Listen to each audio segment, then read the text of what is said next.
வைக்கும் உந்தன் அன்பு இன்று சாந்தமாய் என்னை கட்டி போடும் காலம் என்ன கேட்கிறேன் கூரடி பெண்மையே.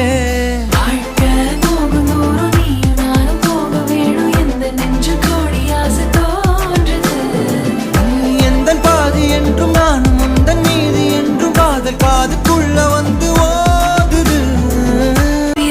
என்னை செல்லமாக தீண்டும் நேரம் என்னிடம் உன்னை ஒட்டி கொள்ளும் ரொம்ப நேரம் போர்வையில் நூலென சேர்ந்து கொண்டோமே எப்போதும் கண்மூடி